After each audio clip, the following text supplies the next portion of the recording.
Hi hello. ഞാൻ ഷെമിയെ കല്യാണം കഴിച്ച ചെക്കനെ പറ്റിയും ഒരു 2 വാക്ക് പറയാമെന്ന് പറഞ്ഞിട്ടാണ്. ഞാൻ അത്ര നാളും അവരിനെ പറ്റിയിട്ട് വീഡിയോ ഞാൻ ചെയ്തിട്ടില്ല, ആദ്യമായിട്ടാണ് ഞാൻ ചെയ്യണത്. എന്താ പറയാനുള്ളതെന്ന് പറഞ്ഞിട്ടുണ്ടെങ്കിൽ, അതായത് ആ സ്ത്രീക്ക് 45 എത്ര വയസ്സുണ്ട് തോന്നുന്നുണ്ട്.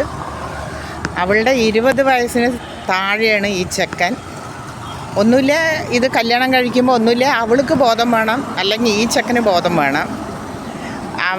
അവൻ്റെ സെയിം തണ്ടിക്കുള്ള 2 മക്കളിട്ടാണ് ഇവളിത് ചെയ്തിരിക്കുന്നത്. എന്നിട്ടൊരു കുട്ടി വേണമെന്നും പറഞ്ഞു എങ്ങനെയൊക്കെ ഒരു കുട്ടി ഉണ്ടായി. അത് പക്ഷേ അവരിൻ്റെ ജാതിയിൽ പറയുകയാണെങ്കിൽ അള്ളാഹു അത് കൊടുത്തുമില്ല, അത് പോവുകയും ചെയ്തു. ആൾക്കാരിൻ്റെ നിന്ന് എത്ര അവഗണന അനുഭവിച്ചിട്ടുണ്ടാവും. അവളുടെ ഭർത്താവും 2 മക്കളും ഇല്ലേ. ചെയ്യാം, തെറ്റ് ചെയ്യണതിൽ കുഴപ്പമൊന്നുമില്ല. തെറ്റ് ചെയ്യാത്തവർ ഈ ലോകത്ത് ആരും ഇല്ലെന്താനും. ഏതെങ്കിലും രൂപത്തിലൊക്കെ തെറ്റിയുന്ന ആൾക്കാരുണ്ട് ഈ ലോകത്ത്. അപ്പം ഞാൻ പറഞ്ഞതെന്ന് പറഞ്ഞാൽ, തെറ്റ് ചെയ്യുകയാണെങ്കിൽ ഒന്നുമില്ല തണ്ടിക്ക് തണ്ടി ഉള്ളവരിനെ, അല്ലെങ്കിൽ തലയ്ക്ക് മൂത്ത ആൾക്കാരിനെയാണ് ഈ ചെയ്യേണ്ടത്. ഇത് അവളുടെ മകനെ പോലെയുള്ള ഒരു ചെക്കനെ സ്നേഹിച്ചിട്ട് ഓടിപ്പോയി കഴിയുമ്പോൾ കൂടെ കിടക്കാൻ തന്നെയല്ലേ ഇവൻ കൊണ്ടുപോകണം, അല്ലാണ്ട് പൂജ ചെയ്യാനൊന്നും അല്ലല്ലോ. ഇത് കിടന്നു കൊടുക്കുന്ന സമയത്ത് എന്തായാലും മനസ്സിനൊരു നമ്മൾക്കൊരു ചഞ്ചലപ്പ് ഉണ്ടാവില്ലേ. ഒരു മകൻ്റെ പ്രായമുള്ളൊരു ചെക്കൻ്റെ കൂടെ കിടക്കണമെന്ന് പറഞ്ഞിട്ട് മനുഷ്യ സ്ത്രീ ആണെങ്കിൽ അതെന്തായാലും ആലോചിക്കും.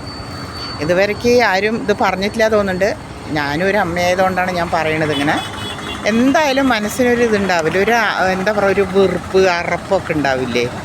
അയ്യോ, എൻ്റെ മകൻ്റെ പ്രായമുള്ളൊരു ചെക്കൻ്റെ കൂടെയാണല്ലോ ഞാൻ കിടക്കണം, ഞാൻ ചെയ്യുന്നത് തെറ്റാണല്ലോ എന്നെങ്കിലും ആ സ്ത്രീ ആഗ്രഹിച്ചിട്ടുണ്ടാവും.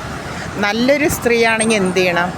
എടാ, നീ വേറെ പോയി കല്യാണം കഴിക്കുക, എന്നെ വിട്ടേരെ, എനിക്കിഷ്ടമല്ല നിന്നെ എന്ന് പറഞ്ഞിട്ട് ഇപ്പോഴെങ്കിലും ആ സ്ത്രീക്ക് ഒഴിഞ്ഞു പൊയ്ക്കൂടെ.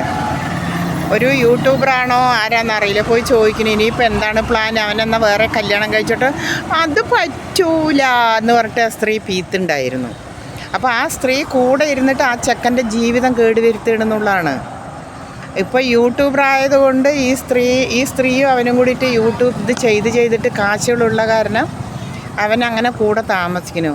കാശില്ലാത്തൊരു സ്ത്രീയാണെങ്കിൽ അവൻ കൂടെ ഇരുത്തും തോന്നുന്നുണ്ട്, ഒരു അമ്മനെ പോലെ പ്രായമുള്ളൊരു സ്ത്രീനെ. പിന്നെ ഈ സ്ത്രീക്ക് 2 പെൺകുട്ടികളല്ലേ, അത് അന്നാൾ കഴിഞ്ഞ ആഴ്ച എങ്ങാണ്ട് തോന്നുന്നു കല്യാണം. ഇവൻ എല്ലായിടയ്ക്കും കൊണ്ട് ഓടി നടന്ന് ചെരുപ്പ്, ചുരിദാറ്, കഴുത്തിക്ക് നെക്ലസ്, എല്ലാവിധ സംഭവവും ഈ ചെക്കൻ മേടിച്ചു കൊടുത്തു. കല്യാണത്തിന് അവരുടെ മക്കളോ കെട്ടിയവനെ വിളിച്ചോ? എന്തിനു പറ്റി? നാണക്കേടല്ലേ. അപ്പം പറയുന്നത് തെറ്റ് ചെയ്യാം, പക്ഷെ അത് തണ്ടിക്ക് തണ്ടിയും അല്ലെങ്കിൽ തരത്തിനൊത്ത ആൾക്കാരായിരിക്കണം തെറ്റ് ചെയ്യുന്നത്. അപ്പോഴേ സമൂഹത്തിൽ എന്തെങ്കിലും പറഞ്ഞ് പിടിച്ചു നിൽക്കാൻ പറ്റുള്ളൂ. ഇത് വല്ലാത്തൊരു ചെയ്ത്തായിപ്പോയി. 20 വയസ്സ് താഴെ അവളുടെ ഇളയതേ. എങ്ങനെ തന്നെ അവർ രാത്രി കൂടെ കിടക്കണോ, എങ്ങനെ മക്കളെ ഉണ്ടാക്കിയോന്നൊന്നും നമുക്കറിയില്ല. ചിന്തിക്കാൻ പോലും പറ്റുന്നില്ല എന്നുള്ളതാണ് എനിക്കൊക്കെ ആലോചിച്ചിട്ട്. ഞാൻ ഇത്രയും വയസ്സിന് ഇതുണ്ടെന്ന് ഞാൻ വിചാരിച്ചില്ല. പക്ഷേ ഇപ്പോഴാണ് ഒരു യൂട്യൂബർ തന്നെ ഒരു വീഡിയോ ഇട്ടപ്പോഴാണ് ഞാൻ വിചാരിക്കുന്നത്, ഇത്രയും വയസ്സിന് വ്യത്യാസമുള്ളൊരുത്തിൻ്റെ കൂടെയാണോ ഈ സ്ത്രീ ഇരിക്കുന്നത്. ഇനിയും ആ സ്ത്രീക്ക് സമയം കഴിഞ്ഞിട്ടില്ല. ആ ചെക്കനൊരു പെണ്ണ് കല്യാണം കഴിക്കാൻ പറഞ്ഞിട്ട് ആ ചെക്കനൊരു കല്യാണം കഴിച്ചു കുട്ടിയും മക്കളായിട്ട് ആ ചെക്കൻ ജീവിക്കട്ടെ. ചിലപ്പോൾ അവന് തുറന്ന് പറയാൻ പറ്റുന്നുണ്ടാവില്ല, നീ എന്നെ വിട്ട് പോന്നോ അല്ലെങ്കിൽ ഞാൻ ഇങ്ങനെ ചെയ്യണമെന്ന് അവന് പറയാൻ പറ്റുന്നുണ്ടാവില്ല. അതുകൊണ്ടാണ് അത് പറയാണ്ട് അച്ചക്കൻ കൂടെ താമസം. ശരിക്കൊരു അമ്മയും മകനായിട്ടല്ലേ കൂടെ ഇരിക്കുന്നത്. അപ്പം ശരി.